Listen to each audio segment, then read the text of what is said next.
सरस्वती जी और उनकी बहू रश्मि के बीच एक दिन बहस छिड़ जाती है। आखिर किसका काम ज्यादा आसान है, बहू का या सास का? माँ जी, सास को काम ही क्या है, आपके सारे काम उंगलियों पे तो हो जाते हैं। कुछ भी। हाँ, हिसाब तो उंगलियों पे ही हो जाता है ना। अरे बेटा, ऐसा सिर्फ अभी लगता है, जो मुझे करना पड़ता है ना वो तुझे करना पड़े तो समझ आएगा कि असली काम का पहाड़ कैसा होता है। ठेली बराबर वजन भी नहीं है आपके काम में, और बात पहाड़ों के वजन की कर रही हैं आप। तू ऐसा करती ही क्या है घर में बेटा, ये तो बता मुझे। मैं थोड़ी ना कुछ करती हूँ, सब जादू से हो रहा है इस घर में। अरे एक दिन मेरा काम करोगी तो समझ आएगा। Okay okay, shut up. कल से मैं घर के काम करूंगी और तू मेरी जगह हर चीज का हिसाब रखना, ठीक है? ठीक है, ये भी कर लेते हैं। ये सास बहू की डील के बारे में रश्मि के पति अमन को नहीं पता था और न ही अमन के पिताजी सुरेश जी को। पर गेहूं के साथ साथ जैसे घुन भी पिस जाता है, ये दोनों भी पिसने वाले थे। सुबह अमन उठकर रेडी होता है ऑफिस जाने के लिए, तो पता है उसके कपड़े नहीं निकले हुए हैं। अरे रश्मि, तुमने मेरे कपड़े नहीं निकाले? अपनी माँ से पूछो ना, उन्हीं का काम है ये। अमन अपनी माँ के पास जाता है। अब मेरे कपड़े आज आप देने वाले हो क्या माँ? हाँ, देना तो मुझे ही चाहिए, पर तेरी बहू ने कपड़े धोने ही नहीं डाले, तो कोई भी धुला हुआ कपड़ा नहीं है बेटा। हैं? ऐसा क्यों? कपड़े तो धोने आप ही देते हो ना माँ? अरे बहू ने तुझे बताया नहीं, अब हम अदल बदल गए हैं, मैं अब बहू और तेरी बीवी सास। अमन परेशान हो गया। वो बिना इस्त्री के कपड़े पहनकर ऑफिस चला गया। सरस्वती जी अपने घुटने के दर्द के कारण झुककर घर साफ नहीं कर पा रही थी और ना ही खाना बनाना याद रख पाई। उधर रश्मि पहले ही दिन घर की चाबी घुमा चुकी थी और 300 रुपए का हिसाब अलग नहीं मिल रहा था। पर दोनों का ही घमंड कैलाश पर्वत से भी बड़ा था और दोनों ही खेमे एक दूसरे की बात मानने को बिल्कुल तैयार नहीं थे।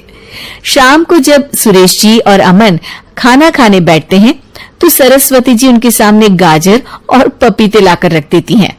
अरे माँ, ये क्या है? ख्याली पुलाव के साथ सलाद। माँ जी खाना बनाना भूल गई लगता है। अरे एक एक चमन्नी का हिसाब है मेरे पास, खाना बनाना कैसे भूल जाऊंगी? ये तो मैंने पढ़ा था कि फल फ्रूट खाने से सेहत अच्छी रहती है, इसीलिए ये ले, एक फल खा ले। रात को सुरेश जी और अमन अपनी मीटिंग बिठाते हैं अकेले में। बाबूजी, इनकी लड़ाई के कारण ना हमें ठीक से खाना मिल रहा है, उल्टा घर के सारे काम रुक गए हैं। हाँ बेटा, 2 भैंसों की लड़ाई में बेचारे खेत के पौधों का भी नुकसान हो रहा है। पर पापा, क्या बताऊं आपको, मैंने माँ को इस महीने की 2 तारीख को बिजली के बिल के पैसे दिए थे। आज बिल भरने के लिए मांगने गया तो पता चला कि रश्मि उन पैसों से गैस सिलेंडर ले आई। अच्छा, तो सिलेंडर के पैसों का क्या हुआ? अब सिलेंडर के तो कोई पैसे नहीं थे बाबूजी, हमारे घर पर गैस की पाइपलाइन लगी है ना। बेटा, इन दोनों का कुछ करना पड़ेगा, नहीं तो अपने घमंड के चक्कर में पूरा घर बर्बाद कर डालेंगे ये दोनों। अमन और सुरेश जी काफी सोच विचार के बाद एक निष्कर्ष पर पहुंचते हैं। रात ही को दोनों अपनी पत्नियों की अलमारी से नई साड़ी निकालते हैं और सुबह जब रश्मि और सरस्वती जी उठते हैं तो देखते हैं कि दोनों पति साड़ी पहनकर चढ़ाव पर सब्जियां काट रहे हैं। अरे ये सब क्या हो रहा है? क्या हो रहा है मतलब? आप दोनों अदल बदल हो सकते हो तो हम क्यों नहीं? अरे क्या मतलब? नहीं नहीं, मेरी भी बचपन से किसी की बहू बनने की इच्छा थी, तो आज से सरस्वती तुम बड़ी बहू, मैं मिडल बहू और अमन छोटी बहू। अरे लेकिन सब घर पर बैठ जाएंगे तो कमाएगा कौन? ये घर कैसे चलेगा? अब वो तो भैया या बाकी लोग जाने, अब हमने भी अदल बदल कर ही लिया है तो कुछ नहीं हो सकता। रश्मि और सरस्वती जी को समझ में आ जाता है कि उन दोनों की आपस की डील की वजह से इन दोनों को बहुत तकलीफ हो रही है और उनके ईगो ने दूसरों को कितनी यातनाएं दी है। अब असल में माँ जी आप सही थी, सास बनना बहुत मुश्किल है।